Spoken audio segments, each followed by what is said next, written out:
হয় বৰ্তমান চৰ্চিত বিষয় হৈছে গোমাংস যোৱাকালি অসম কেবিনেটত যি সিদ্ধান্ত গ্ৰহণ কৰা হৈছে গোমাংস হোটেল ৰেষ্টুৰেণ্ট হওক বা সামাজিক যিকোনো অনুষ্ঠানত গোমাংস ব্যৱহাৰ কৰিব নোৱাৰিব বা গোমাংস খাব নোৱাৰিব তেনেস্থলত এতিয়া ৰাজ্যৰ বিভিন্নজনে বিভিন্ন ধৰণৰ প্ৰতিক্ৰিয়া প্ৰকাশ কৰিছে আমি বৰ্তমান উপস্থিত আছোঁ উলুবাৰীস্থিত যি ইছলামপুৰৰ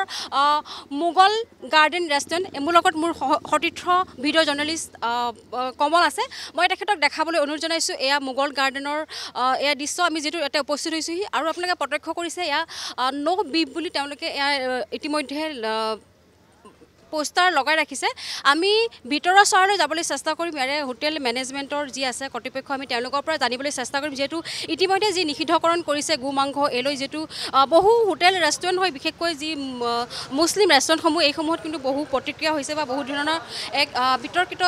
পৰিৱেশ সৃষ্টি হৈছে এই ক্ষেত্ৰলৈ এইখন হোটেলৰ মোগল গাৰ্ডেন হোটেলৰ যি কৰ্তৃপক্ষ আমি দেখা পাইছে আপোনালোকে মেনেজাৰ বহি আছে আমি তেওঁলোকৰ পৰা তেওঁ প্ৰতিক্ৰিয়া ল'বলৈ চেষ্টা কৰিম তেওঁলোকে এই বিষয়টোক লৈ কি প্ৰতিক্ৰিয়া প্ৰকাশ কৰে হয় দাদা যিহেতু ইতিমধ্যে নিষিদ্ধকৰণ কৰা হৈছে গোমাংস যিহেতু আপোনালোকৰ ইয়াতে ৰেষ্টুৰেণ্টত ব্যৱহৃত হৈ আছিল ইমান বছৰে যিহেতু চৰকাৰে যি নিষিদ্ধকৰণ কৰিছে এই ক্ষেত্ৰত আপোনালোকে কি ক'ব আমি 2021 ডিচেম্বৰ 4 তাৰিখৰ পৰা টিল নাও বিফৰ কোনো ইয়াতে ছাৰ্ভ কৰা হোৱা নাই তো 2021 4 ডিচেম্বৰত আমাক শৰণীয়া কবস্থান ফালৰ পৰা নটিচ পঠাইছিলে যে আপোনালোকে কোনো বিফৰ লেনদেন কৰিব নোৱাৰে বা বিফৰ খানা ইয়াতে বনাব নোৱাৰে বা দিব নোৱাৰে ছাৰ্ভ কৰিব নোৱাৰে তেনেকৈ দিছিলে তো তেতিয়ালৈ আমি তেতিয়াৰ পৰা টিল নাও আমি মানি আছোঁ আজিলৈ মানি আছোঁ ষ্টেট গভৰ্ণমেণ্টে আগতে যি নটিচ দিছিলে সেইমতেও আমি ফাষ্ট ফ'ল' কৰিছিলোঁ আজিও ফাষ্ট ফ'ল' আমাৰ আগৰ পৰাই আজি এনেকুৱা নহয় যে নতুন কথা নহয় আজি যিটো যোৱাকালি যিটো নিউজ ওলাইছে তো আমি আগৰ পৰাই মানি আছোঁ আমাৰ কোনো নাই আগৰ পৰাই আমাৰ ন' বিফ ষ্টেক লাগি আছে আগৰ পৰাই তো আমাৰ তাত মাটন ছাৰ্ভ হয় যিকোনো বিভিন্ন ধৰণৰ আইটেম আছে এইবিলাক বস্তু ছাৰ্ভ হয় তো এইটো আমাৰ কাৰণে বহুত কথা নহয় যিহেতু আমি আগৰ পৰাই মানি আছোঁ তো আজি আমাৰ নতুন কথা নহয় যে আজি বন্ধ হৈ গ'ল টোটেলি বন্ধ আগৰ পৰা চলাই আছিলোঁ এনেকুৱা কথা নহয় আমাৰ তো তাৰ উপৰিও আমি চৰকাৰে যি কয় এইটো আমি মানিব লাগিব আমিতো মানি আছোঁ মানি থাকিম এইটো কোনো কথা নহয় কালি চৰকাৰে যি কয় আমি ৰেষ্টুৰেণ্ট গাইডলাইন মতে GMC গাইডলাইন মতে ৰেষ্টুৰেণ্ট গাইডলাইন মতে যি কয় আমি মানি যাব লাগিব তো আমি যিহেতু ট্ৰেড লাইচেঞ্চ লোৱাৰ সময়তে এইবিলাক বিভিন্ন গাইডলাইন আছে আমাৰ তো GMC ফালৰ পৰা বা আছাম ষ্টেট গভৰ্ণমেণ্টৰ ফালৰ পৰা যি নটিচ দিয়ে আমি মানি যাব লাগিব তো আমি মানি আছোঁ মানি যাম কোনো আমাৰ আপত্তি নাই আমাৰ কোনো ডিফাৰেঞ্চ নহয় যে আপুনি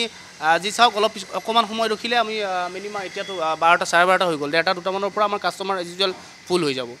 ইনশাল্লাহ আগৰ নিচিনা এইটো কাষ্টমাৰ কমি যাব পাৰে যিহেতু কমিব নালাগে আমাৰতো 2021 পৰা চলি আছে ছেম তেনেকৈ চলি আছে আপুনি অকণমান ৰখক দেখা পাব কাষ্টমাৰ ইনশাল্লাহ আমাৰ চলি থাকিব ধুনীয়া চলি থাকিব আছে ইয়াতে অকল বিফ বেছ কাষ্টমাৰ বুলি নহয় মাটন বেছ বহুত কাষ্টমাৰ আছে আমাৰ মাটন আছে চিকেনৰ আছে বহুত ফেমিলি এনেকুৱা এটা কমিউনিটিৰ মানুহ খাই বুলি ইয়াতে কোনো কথা নাই হিন্দু মানুহ বিভিন্ন ধৰণৰ খ্ৰীষ্টান মানুহ বিভিন্ন আহি কেনে খানা খাই গুচি যায় ফেমিলি গোটেইবিলাক ফেমিলি ফ্ৰেণ্ডলি হয় ইয়াতে এনেকুৱা নহয় যে বোলে অনলি বিফে চলে বিফ আজি বহুত আগৰ পৰাই চল 2021 4 ডিচেম্বৰৰ পৰা আমি টোটেলি বন্ধ কৰিছোঁ আজিলৈ আমাৰ কোনো আপত্তি নাই তাতে কোনো আমাৰ কোনো ফাৰাক নপৰে যে আজি বন্ধ কৰিছে কালি যিহেতু আমি আগৰ পৰাই নিয়ম মানি চলি আছোঁ আমাৰ কোনো আপত্তি নাই ইয়াতে এই ক্ষেত্ৰত চাওক আমি এটা ৰেষ্টুৰেণ্ট চলাই আছোঁ আমি কোনো পলিটিচিয়ান নহয় বা ডাঙৰ লিডাৰ নহয় আমি সেইবিলাক অপিনিয়ন দিয়াটো আমাৰ কাৰণে নহয় সাধাৰণ জনসাধাৰণৰ যেনেকৈ কয় অসুবিধা হ'লেতো চবেই গমেই পাব গোটেইবিলাকে আছে পলিটিচিয়ানবিলাক আছে প্লাছ সমাজৰ মুখপাত্ৰবিলাক আছে তেওঁবিলাকে কি কম অপিনিয়ন দিয়ে সেইবিলাকৰ বেছি গুৰুত্বপূৰ্ণ হ'ব আমি এজন যিটো আমি হ'ল এমপ্লয়ি হয় মোগল গাৰ্ডেন ৰেষ্টুৰেণ্টৰ মই মেনেজাৰ হয় তো আমি GMC গাইডলাইন মতে মানি চলি ৰেষ্টুৰেণ্টখন চলাই লৈ যোৱাটো আমাৰ দায়িত্ব তো তাৰ ভিতৰত যিখিনি আহে সেইখিনি আমি অপিনিয়ন দিব পাৰিম আপোনালোকৰ লাইচেঞ্চ আছে GMC লাইচেঞ্চ যিহেতু আছে তাতে আমাৰ বিফ ছাৰ্ভ বন্ধ কৰিছে আমি তেতিয়াৰ পৰা বিফ ছাৰ্ভ কৰা নাই 2021 কিবা নটিচ আহিছে না ইয়াৰ আগতেতো যিহেতু আছিলে ষ্টেট গভৰ্ণমেণ্টৰ ফালৰ পৰা যেতিয়া